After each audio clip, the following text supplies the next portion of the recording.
Now, there was violence on the streets of Dublin yesterday as protesters clashed with police at a site which has been designated to house asylum seekers. Reacting to the protests, Irish Prime Minister Simon described the violence as reprehensible and accused the protesters of looking to sow fear and division. Well, let's now cross over to Dublin and speak with GB News reporter Dougie Beattie. Dougie, welcome to the show. So this is a situation we've been covering for many months on GB News. The Irish people very, very unhappy here in Dublin. Tell us about this protest. What happened?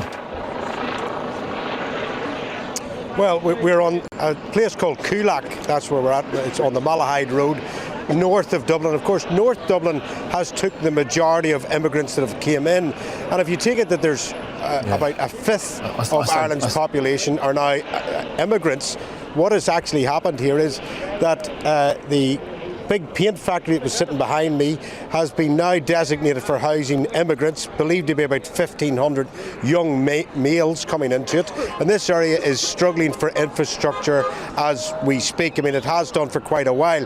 There's very few schools here. There's only one play park in the area, etc. And there's a lot of social housing. Now, these protests have been going on for about 3 months, and last night the Garda Síochána moved in to move these protesters from here. An excavator was set on fire inside. These huge concrete walls, silo walls for farms, were actually put in place at about 3 o'clock in the morning, and the Garda Síochána opened up on what were just local people. I mean, there was pensioners rammed with riot shields, pepper spray deployed, and actually sitting here at this minute in time, Martin, I mean, I grew up in Northern Ireland in the height of the Troubles, and I've seen the playbook. It's now coming out now. The last 20 minutes, the Garda Síochána's helicopter is overhead. There's been various thunder runs of the police force going past here in vans, etc. And this is straight out of the playbook, how to disperse a crowd and almost intimidate them, almost try and force them out of the area before that starts. But I can tell you in the last 10 minutes the crowds are swelling here, and from someone that did and was brought up in the height of the Troubles in Northern Ireland, really politicians need to ask the local people here what they want, what is their problem, and what they want to see happen with their community. Because of course housing is short in here. They've asked for more housing, were denied it, and now all of a sudden the very place that they asked for is being put into a place for immigrants. So really, this, unless politicians get a hold of this, this is going to get far, far worse. Dougie Beattie, thanks for that update. We'll be joining you later on in the show. But before we end on this story, amongst those protesters was a 78-year-old man who was pepper sprayed by the police.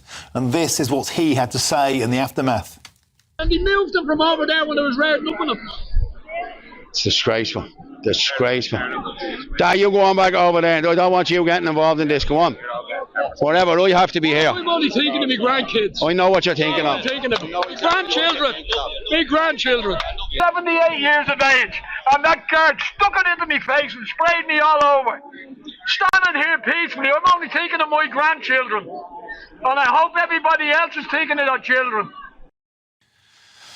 That's powerful stuff. And Garda Commissioner Drew Harris dismissed claims that the local community were pushed towards the riot and cited misinformation about asylum seekers as a critical factor.